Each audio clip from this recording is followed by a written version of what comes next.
اس لیے ہی تو ڈالی ہے کہ انسان ایک دوسرے کے ساتھ محبت کے ساتھ رہے اور ایک دوسرے کو خوبصورت جانے. اللہ تبارک و تعالیٰ خوبصورت ہے، یہ سبھی جانتے ہیں. اللہ تعالیٰ خوبصورتی کو ہی پسند کرتا ہے. اب خوبصورتی کیا ہے؟ یہ نہیں ہے کہ آپ آئی برو بنوا لیں، آپ بالوں کو کٹ ڈاؤن کروا لیں، آپ جینز پہنے، آپ شارٹ شرٹ پہنے، آپ ہائی ہیل پہن کے بازاروں میں گھومیں گے اور کہیں کہ اللہ تعالیٰ تو خوبصورت ہے اور خوبصورتی کو پسند کرتا ہے، ہم تو خوبصورت بن کے نکلیں. نہیں، ہر کس نہیں.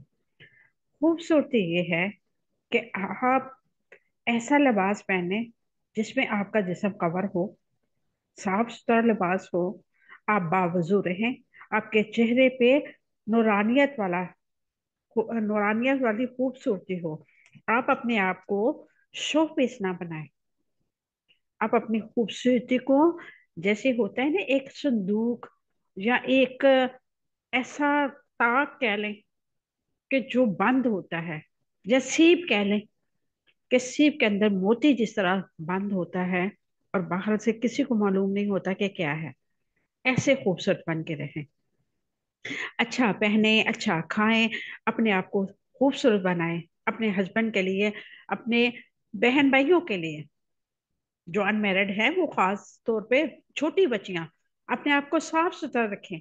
ڈیلی کپڑے پہنے، ڈیلی اپنے آپ کو صاف ستھرا رکھیں، نہائیں، غسل کریں اور اپنے آپ کو صاف ستھرا رکھ کے. اور نفاست پسندی، اگر آپ نفاست پسندی کو دیکھیں گے تو نفاست پسندی بھی تو اسی کو کہتے ہیں کہ ڈیلی اپنے آپ کو صاف ستھرا رکھنا، اپنے دانت برش کرنے، اپنے آپ کی صفائی رکھنی، کنگھی کرنا اور بالوں کو سنوار کے رکھنا.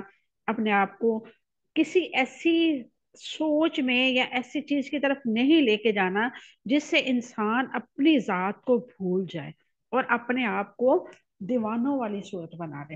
نبی کریم صلی اللہ علیہ وسلم کے حدیث مبارکہ کا مفہوم ہے کہ ایک صحابی نبی کریم صلی اللہ علیہ وسلم کے پاس آیا تو اس کے بال جو تھے وہ بہت زیادہ بکھرے ہوئے تھے. تو نبی کریم صلی اللہ علیہ وسلم نے فرمایا کہ کیا تمہیں کنگھی نہیں ملی؟ یا تمہیں اس حال میں تم ہو تو کیوں ہو؟ تمہارے پاس وسائل نہیں ہے؟ تو اس نے کہا یہ بات نہیں ہے. تو انہوں نے اس پہ اللہ رب العزت نے فرمایا کہ اللہ تعالیٰ خوبصورت ہے اور خوبصورتی کو ہی پسند کرتا ہے. اب ہماری خوبصورتی کیا ہے؟ ہم یہ سمجھتے ہیں کہ ہم پارلر میں جائیں گے، ہم سلون میں جائیں گے، وہاں پہ جا کے ہم اپنی آئی برو بنوائیں گے، اپنے ویکس کروائیں گے اور پھر ہم خوبصورت بنیں گے. تو ایسا ہرگز نہیں ہے.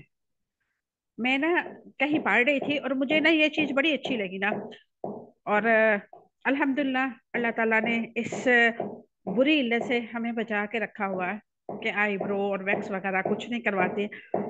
لیکن اس میں ایک چیز میں آپ لوگوں کو بتاؤں، جو لوگ ویکس کرواتے ہیں یا آئی برو بنواتے ہیں نا، اب جب ویکس کرواتے ہیں نا، خاص طور پہ اپنے فیس کو یا ایسی مثلاً کہ کرتے ہیں کہ جہاں پہ آپ کی مثلاً کہ ہاتھ ہیں، بازو ہیں، آپ کی لیگ ہے، اگر آپ ویکس کرواتے ہیں تو اس کا نقصانات یہ ہوتے ہیں کہ آپ کے مسام کھلتے ہیں، اور خاص طور پہ فیس پہ. اور جو لوگ ویکس نہیں کرواتے ان کے چہرے کی تازگی ہمیشہ رہتی ہے، ان کے چہرے پہ ہمیشہ جو ایک ہوتی ہے نا معصومیت، وہ رہتی ہے. اللہ تعالیٰ نے جس کو جیسا بنایا ہے نا، یہ سمجھے کہ اللہ نے ہمیں بہت خوبصورت بنایا.